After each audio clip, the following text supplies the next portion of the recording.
un salmo que nos ha inspirado y nos ha ayudado a no dudar, a no desconfiar, a no tener nervios, angustia, preocupación. Y es que la palabra de Dios, toda la palabra de Dios, pero especialmente este salmo del cual quiero hablar una vez más en esta tarde, es un salmo que inspira confianza, ¿sí o no? Es un salmo que inspira esa seguridad que todos tenemos depositada en nuestro Dios y que sabemos que no es una fe ciega, no es una fe vana, sino más bien todo lo contrario. Es increíble si ustedes, por ejemplo, se meten en internet y ponen, por ejemplo, la palabra talismán o amuleto, la cantidad de cosas a las cuales la gente se agarra, se cuelgan en el cuello, ponen detrás de las puertas de sus casas, en el coche o donde sea, para sentirse protegidos y para sentirse seguros. Me acuerdo que hace años había taxistas aquí en la ciudad de Santa Cruz de Tenerife que ponían una herradura en la parte de delante del coche, porque siempre se ha creído, no sé por qué, que las herraduras eran como señal de buena suerte.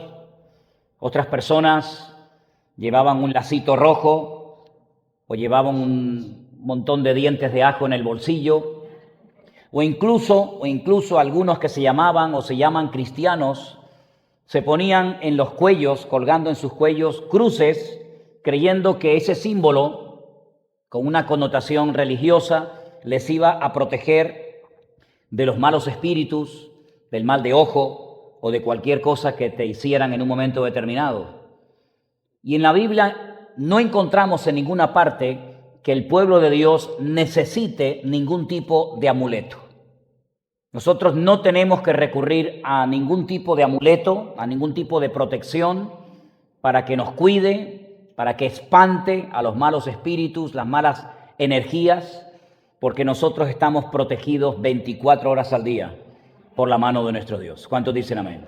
Así que nosotros no tenemos que ser personas supersticiosas, no tenemos que tenerle miedo a nada ni a nadie, porque el Señor es nuestra mayor protección frente a lo que conocemos y frente a lo que ignoramos.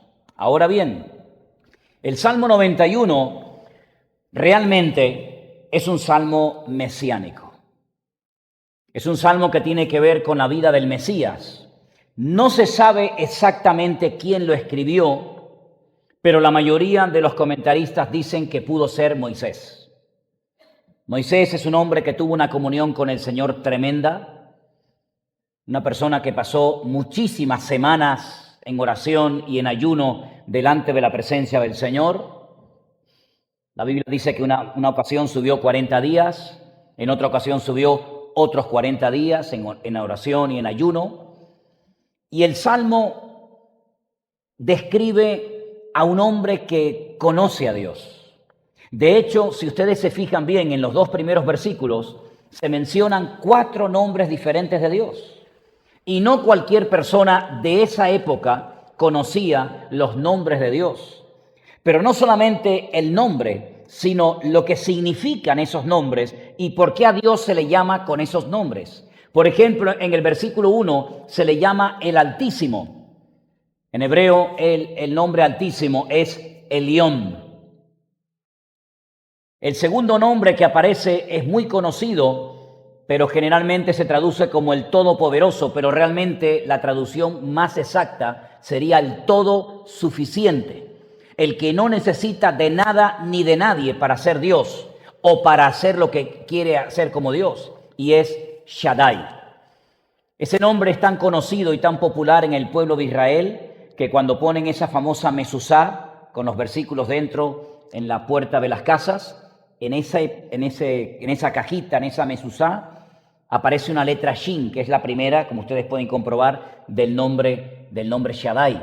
Y aparece ese nombre en el primer versículo. Moraré bajo la sombra del Omnipotente. En el versículo 2 aparece el tetragramatón, el nombre de 4 letras que se traduce en la Reina Valera por Jehová. En otras Biblias se traduce como Yahvé, y son esas 4 letras, empezando de derecha a izquierda, Yod, Hei, Bat, Hei. Y el último nombre que se menciona en el versículo 2 es mi Dios en quien confiaré, Elohai.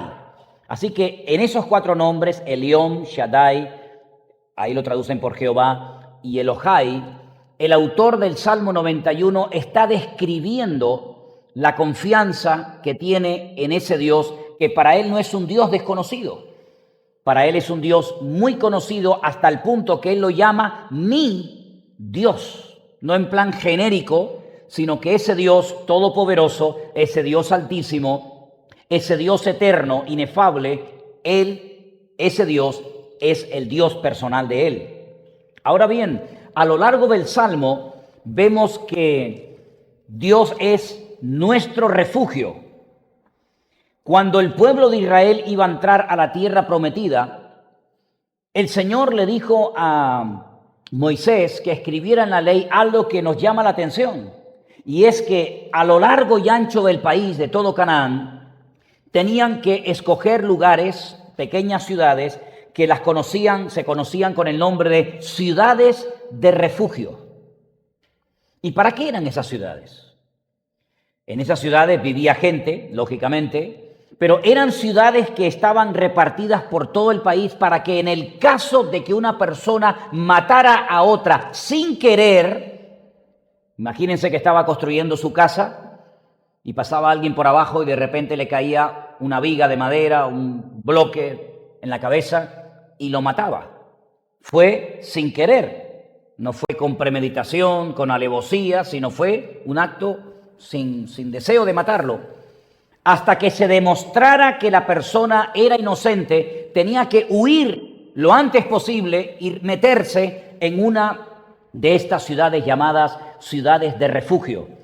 Entonces él le explicaba a los ancianos de la ciudad lo que había sucedido, se hacía una investigación y si se declaraba inocente, le permitían vivir en esa ciudad hasta que muriera el sumo sacerdote. Si salía de la ciudad de refugio mientras el sumo sacerdote de ese año o de ese momento estuviera con vida, cualquier familiar del difunto podía matarlo y vengar la sangre de la persona. Así que las ciudades de refugio daban eso, refugio, protección y seguridad mientras estuvieras dentro de la ciudad. En el momento en el que salieras, eras vulnerable y corrías serio peligro de morir muerto, asesinado por un familiar del difunto. Así que en la mentalidad del pueblo de Israel, la palabra refugio era una palabra muy importante, porque cuando tenías la desgracia de matar a alguien sin querer, no se hacía como en aquellos tiempos que automáticamente te mataban, sino que había la posibilidad de un lugar donde podías vivir tranquilo, protegido, confiado, y nadie te podía tocar, nadie te podía meter en la cárcel, nadie te podía condenar, porque estabas viviendo en la ciudad de refugio. Y la Biblia dice en el Salmo 91 que nuestro Dios es nuestro refugio constante y permanentemente. Amén, hermanos. En el Salmo 91 además encontramos que Dios es nuestro baluarte. La palabra baluarte la emplea el apóstol Pablo en una de las cartas que le escribe a Timoteo, cuando habla acerca de la iglesia. Quiero recordarles que una vez hablamos de un versículo que literalmente dice que la iglesia es columna y baluarte de la verdad. Un baluarte era una fortificación en forma pentagonal, lo más parecido, lo que podemos en este momento ver en el mundo, que nos demuestra cómo era un baluarte, es el famoso Pentágono, que está en los Estados Unidos, en el estado de Washington, ¿verdad? Allí en Nueva York. Allí hay una construcción en forma de pentágono, y eso es lo que se llamaba un baluarte en la época del Imperio Romano. Ahí vivían los soldados romanos, ahí se protegían, ahí se resguardaban, y era un lugar de seguridad. Y la Biblia dice que la iglesia es un lugar de seguridad, de protección, es un baluarte para el pecador que viene buscando auxilio y ayuda y socorro en la casa de Dios, en la iglesia del Señor Jesús. Bueno, pues en el Antiguo Testamento el Señor se compara con un edificio que protege, es un baluarte, es una protección en momentos de crisis o en momentos de necesidad. La Biblia compara a Dios con un escudo, y tal vez un escudo hoy en día pues de poco sirva o prácticamente de nada. Pero en aquellos tiempos un escudo te podía salvar la vida. Prueba de ello, era tan importante un escudo que cuando el apóstol Pablo le escribe la carta a los hermanos de la iglesia de Éfeso, en el capítulo 6, cuando él describe la armadura del cristiano, ¿se acuerdan? Él dice, y sobre todo, tomad el escudo de la fe con el que podáis apagar todos los dardos de fuego del maligno. Podías tener una buena espada, una buena jabalina, un buen arco y una buena flecha, un buen casco, pero si no tenías un escudo, podías morir porque no tenías nada para poder protegerte de los ataques del enemigo. Y la Biblia nos enseña que Dios es nuestro escudo. Ahora, la palabra que también aparece en el Salmo 91 es adarga. ¿Qué es una adarga? Una adarga es eso. Es un escudo en forma de corazón. A lo largo de la historia, en todas las culturas, en todas las civilizaciones, ha habido escudos, redondos, escudos ovalados, escudos rectangulares, pero la adarga era un escudo que se hacía en un principio de cuero y después de metal, ¿verdad? De bronce o de hierro, y tenía esa forma así como de corazón. Dice la Biblia que Él es también ese tipo de escudo para nuestra vida. Él es el que nos protege, Él es el que nos cuida de enemigos físicos y de enemigos espirituales. Me llama la atención que hay 3 animales que se mencionan en el Salmo 91. El león, el áspid o la serpiente y el dragón, ese ser mitológico que siempre el dragón, siempre sea en el Antiguo o en el Nuevo Testamento, siempre representa y tipifica a Satanás, al diablo. La Biblia dice que aunque tengamos enemigos que pueden ser como el león, como la serpiente o como el dragón, el Señor ha prometido protegernos 24 horas al día. Por eso el Salmo 91, si tienes ataques de angustia, ataques de ansiedad, nervios, miedo, temor, a lo que sea, no pares de leerlo todos los días. Cada vez que te venga un ataque de esta índole, ponte a leer el Salmo 91 y te aseguro que es el mejor antídoto en contra de todas estas historias que en un momento determinado cualquiera de nosotros puede ser atacado de esta manera. ¿Amén, hermanos? Ahora bien, en el Salmo 91, en el versículo 11, curiosamente es un versículo que Satanás en el desierto le citó al Señor Jesucristo. Cuando le dice, súbete al pináculo del templo, a lo más alto. Se calcula que el pináculo del templo tenía desde la punta hasta el suelo más de 100 metros de altura. Y le dice, súbete a lo alto del pináculo del templo, tírate abajo, no te va a pasar nada. Y le dice, pues a sus ángeles mandará acerca de ti que te guarden en todos tus caminos para que tu pie no tropiece en piedra. Una mala utilización de la palabra de Dios para hacer caer en tentación al Señor Jesucristo y hacer algo innecesario, hacer algo ridículo que no tiene ningún sentido, que se suba a lo alto de un edificio y se tire abajo para demostrar que la Biblia nos enseña que no podemos tentar a Dios, no debemos tentar a Dios. Y esto era un disparate, pero Satanás se mueve en lo absurdo, en lo ridículo, en lo disparatado, cuando la Biblia dice que Dios es nuestro culto racional. No perdemos el raciocinio, pero Satanás te lleva a hacer cosas ridículas, a hacer cosas absurdas, y todo aquello que no es racional no viene de parte de nuestro Dios. Ahora pueden ustedes discernir muchos de los disparates que se hacen y se dicen y se enseñan en las congregaciones, que no tienen nada que ver con el sentido común, ni tiene nada que ver con lo racional, ni tiene nada que ver con el orden, sino con auténticos disparates, con auténticas locuras, que en vez de darle gloria a Dios, lo que hacen es abrir la puerta al enemigo y se creen encima que es el gran mover del Espíritu Santo de Dios. Increíble. Ahora bien, leyendo el versículo en original, en el versículo 11, la palabra ángeles aparece en plural, en el hebreo no. En hebreo no dice malachim, sino que en hebreo dice malahai. Y esa palabra se puede traducir de la siguiente manera.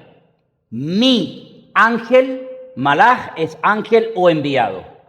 Cuando alguna palabra hebrea termina en i, que sería la letra pequeñita, la yod, es pertenencia. Malach, malachai, mi ángel o mi enviado. Escuchen esta explicación que me parece muy interesante. En Jerusalén, todavía hasta el día de hoy, se pueden visitar dos estanques. Los dos, en los tiempos de Cristo, estaban dentro de la ciudad vieja, dentro de las murallas, que eran mucho más grandes que las que existen hoy en día, que son del siglo XV, mandadas a construir por Sulimán I.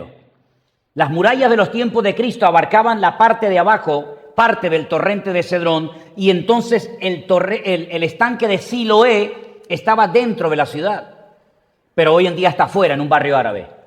El único estanque que está dentro de la ciudad vieja de Jerusalén es el famoso estanque de Betesda, que entrando por la Puerta de los Leones la tienes ahí enseguidita.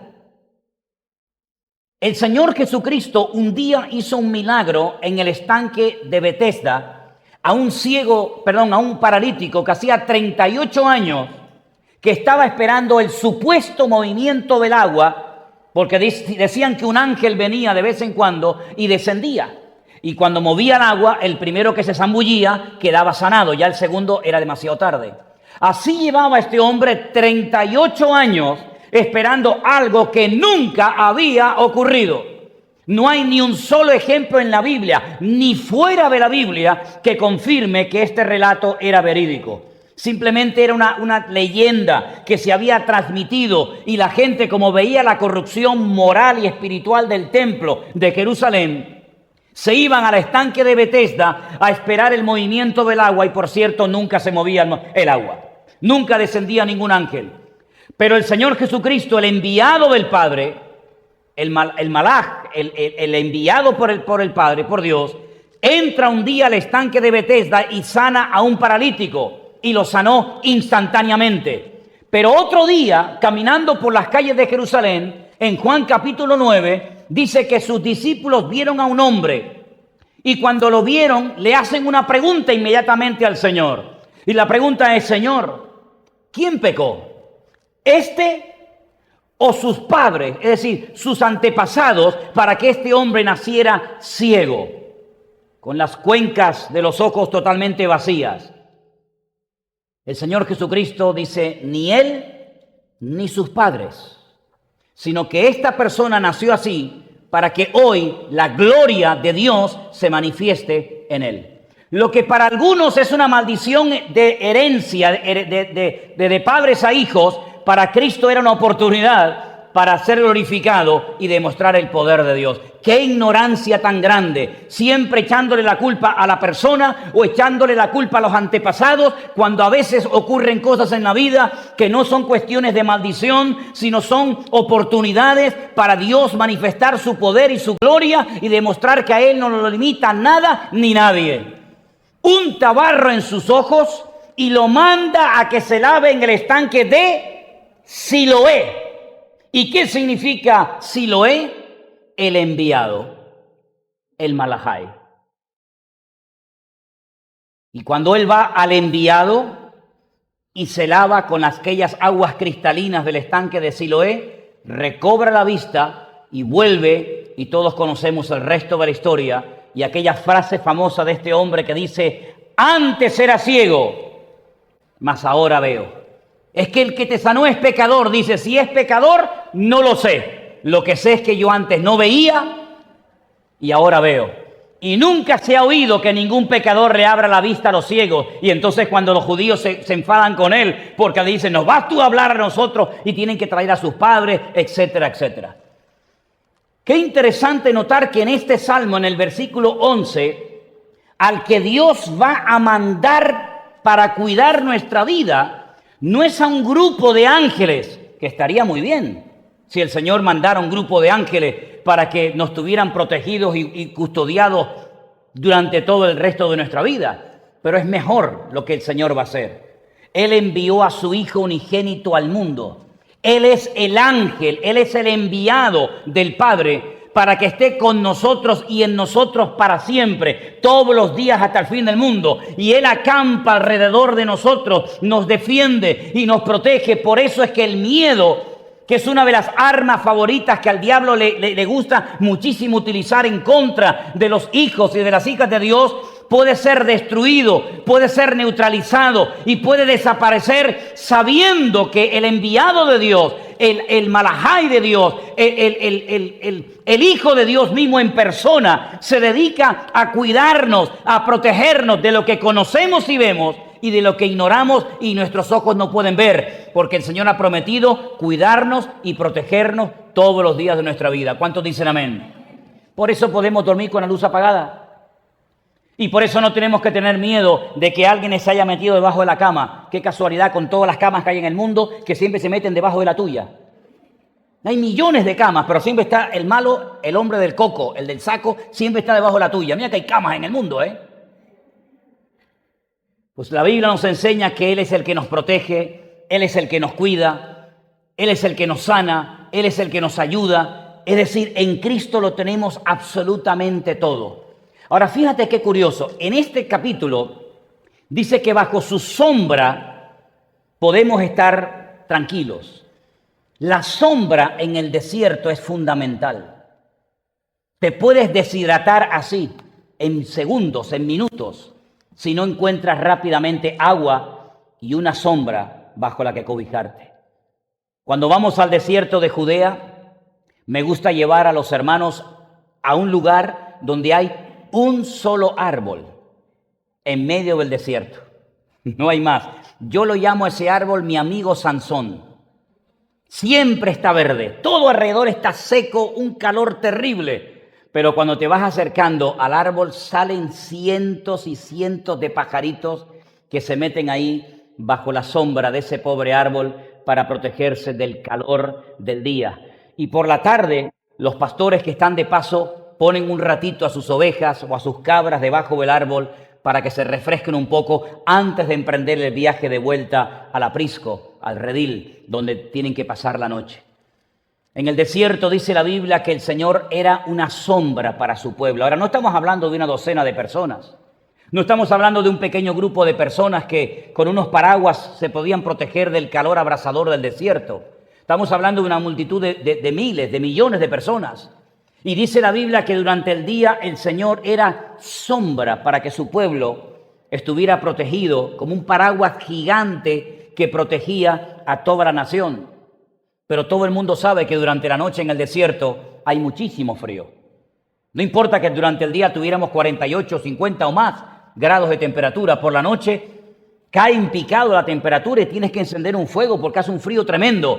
Y por la noche dice la Biblia que el Señor hacía una columna de fuego tan inmensa que el pueblo estaba totalmente calentito y protegido durante la noche del frío del desierto, y además las fieras estaban, digamos, sin poder entrar dentro del campamento gracias a aquella protección sobrenatural de parte del Señor. El Señor se compara con una sombra bajo la cual te puedes poner, sentarte y descansar tranquilamente. Para los judíos, la sombra fue algo muy importante durante muchos años. Pero ellos comparan esa palabra, la sombra, Betzel, la comparan con unas carpas que construyen durante una semana, que se llama la Suká, y se meten dentro de ellas, hoy en día también, para recordar que sus antepasados fueron nómadas en el desierto durante 40 años. Y curiosamente hacen como un juego ahí numérico de números y de letras, porque la palabra Suká en hebreo, el valor numérico es 91, y 91 es el salmo que leemos cuando estamos cansados, cuando estamos nerviosos, cuando estamos angustiados. Leemos el Salmo 91 y inmediatamente fluye la paz del Señor, inunda toda la casa, todos los rincones de nuestra vida, espíritu, alma y cuerpo. Y repito, es como un bálsamo, es como cuando tienes un dolor terrible de cabeza, que te dan un sobrecito de algo, te dan una pastilla y al rato ves que se va y se fue el dolor de cabeza o de muela o de oído o de lo que sea. Cuando tengas miedo, cuando no puedas dormir, cuando estés preocupado, cuando estés nervioso, cuando tengas demasiadas pulsaciones, cuando no sabes si dormir o levantarte, no sabes si venir a la iglesia o taparte hasta aquí y que no te vea nadie, no sabes si vestirte o desnudarte, si comer o llorar, si reír. Cuando no sepas qué hacer, te agarras el Salmo 91 y te pones a leerlo en alta voz y comienzas a decir: el que habita al abrigo del Altísimo morará bajo la sombra del Omnipotente. Y comienzas una vez y otra vez y otra vez, y te va a entrar una paz que al día siguiente algún familiar tuyo va a creer que te moriste de lo profundo que duermes, hasta roncas como un niño de meses. ¿Lo van a hacer? ¿Lo van a hacer? Funciona, ¿eh? Te digo sinceramente que funciona. Es un antídoto contra la angustia perfecto. Ahora bien, en el Salmo 91, versículo 14, dice: por cuanto en mí ha puesto su amor, yo también lo libraré, le pondré en alto por cuanto ha conocido mi nombre. No dice solamente que sabe mi nombre, sino que ha conocido mi nombre. Si ustedes prestaron atención a la lectura que se leyó en esta tarde, vayamos a Juan capítulo 17, dice en el versículo 6 algo muy interesante. El Señor Jesucristo, hablando con sus discípulos, les dice a ellos: he manifestado tu nombre a los hombres que en el mundo me diste. He manifestado tu nombre. Si no ha quedado oculto en este tiempo que yo he estado con ellos, yo he manifestado tu nombre. En el versículo 12, cuando estaba con ellos en el mundo, yo los guardaba en tu nombre. Y en el versículo 26 dice: y les he dado a conocer tu nombre. El Salmo 91 está lleno de promesas tremendas, y muchas fluyen a raíz del conocimiento del nombre de Dios, de la esencia, de la naturaleza de Dios. El Señor Jesucristo ahora en Juan capítulo 17 le dice a sus discípulos: ustedes saben que no se mantuvo oculto durante mi vida con ustedes el nombre, la esencia, el significado profundo del nombre de mi Padre, sino que le he manifestado tu nombre, los he guardado en tu nombre y les he dado a conocer tu nombre. En la época del Señor Jesucristo nadie se atrevía a pronunciar el nombre de Dios. No el primer nombre que vimos, el León, el Altísimo, o el Shaddai, todo suficiente, o Elohai, mi Dios, sino ese tercer nombre que en las Reinas Valera aparecen como Jehová o Yahvé en otras versiones. Esas 4 letras consonantes, ninguna vocal, nombre impronunciable, que solamente una vez al año, escuchen bien, solamente una vez al año, el sumo sacerdote, aquel que iba con aquellas vestiduras, ¿verdad?, con piedras preciosas y todo aquello, cuando salía del lugar santísimo, después de haber presentado el sacrificio por toda la nación, salía y con sus manos levantadas hacía la famosa bendición sacerdotal. El Señor te bendiga y te guarde y haga resplandecer su rostro sobre ti. Esa oración que ya conocéis, esa bendición. Y ese día, esa persona, solamente una vez al año, se atrevía a pronunciar el nombre de Dios. No fue hasta el siglo X después de Cristo, escuchen esto, no fue hasta el siglo X después de Cristo que se comenzaron a poner vocales, rayitas y puntos debajo o encima de las letras para que la gente comenzara a pronunciar el nombre de Dios. Y la primera letra que le pusieron para que suene ya, la primera letra para que suene sílaba ya, fue tomada de la primera letra del nombre Adonai. Esa A corta, esa A breve, se le añadieron como una rayita debajo a la Yod para que pudieran saber que el nombre de Dios empezaba por Ya. Y después pusieron otras letras. Ahora, fíjense qué interesante. Nadie se atrevía a pronunciar el nombre de Dios. Se creían tan indignos, tan miserables, tan desgraciados, que a nadie se le ocurriría, lo apedreaban, lo matarían, si una persona se atrevía a pronunciar el nombre propio de Dios. Sin embargo, el Señor Jesucristo en el siglo I les dice: yo les he dicho a ustedes cómo se pronuncia ese nombre. Yo les he enseñado a ustedes lo que significa ese nombre. Ustedes han visto que durante estos 3 años hemos tenido enemigos por la mañana, por la tarde y por la noche.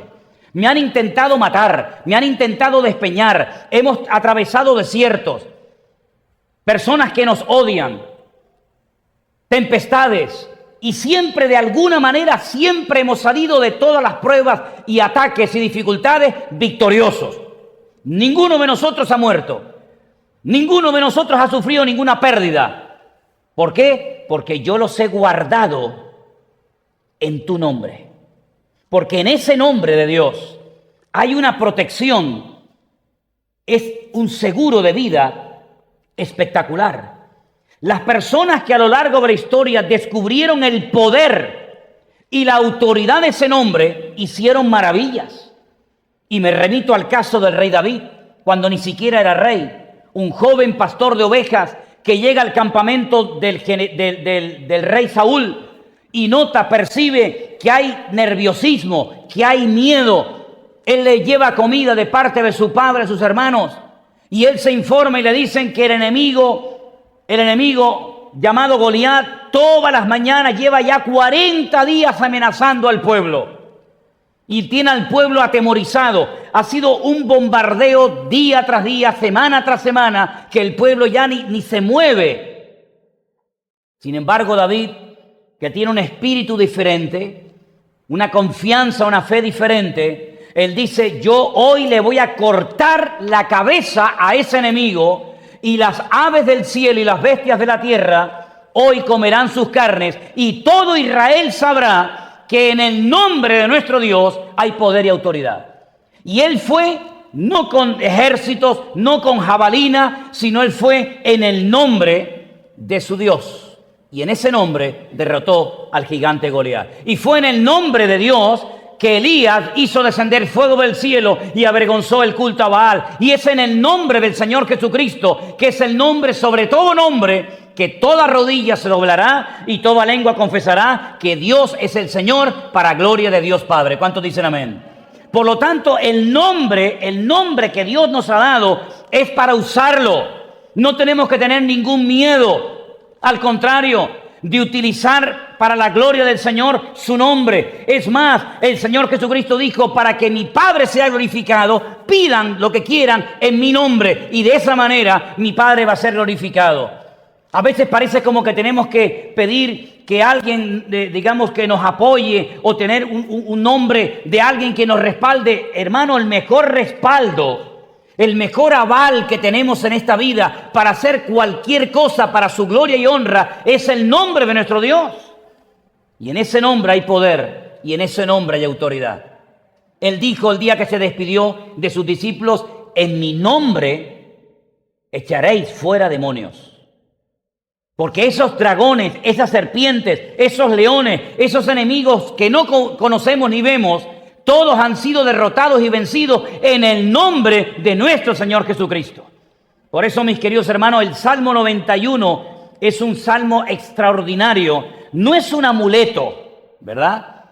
No vamos a poner ahora la Biblia abierta por el Salmo 91 encima de la mesita de noche para que nos proteja durante la noche. No, eso es superstición. Así no es, eso no es correcto. O voy a abrir el Salmo 91 y me lo voy a poner así en mi pecho y me voy a quedar dormidito, y así el enemigo no me va a poder... No recurras a historias raras. Nos están escribiendo en estos días y llamando gente de muchas partes del mundo, porque se ha puesto de moda el enterrar Biblias en ciertos y determinados lugares. Qué sacrilegio enterrar Biblias, madre mía. Arrancar hojas de la Biblia, salmos, y ponerlas en ciertos y determinados lugares para santificar los lugares, eso es brujería. Eso nunca lo hicieron los discípulos. Nosotros no tenemos que estar enterrando Biblias por los terrenos, ni por las casas, ni por ninguna parte. La palabra de Dios no se escribió para que la rompiéramos y para que la enterráramos bajo tierra. La palabra de Dios se escribió para que conociéramos la voluntad de Dios y para que predicáramos su palabra a todo el mundo. Pero es tan grande a veces la ignorancia, la locura, el disparate de la gente, creyendo que están haciendo algo nuevo, algo novedoso. No se dan cuenta de que es un insulto a la palabra de Dios enterrar la Biblia, arrancar hojas de la Biblia y meterlas en sitios, ¿verdad? Para santificar y para cuidar el lugar. Mis queridos hermanos, la mejor protección la tenemos dentro de nosotros. Él está dentro de nosotros, no lo vamos a perder nunca.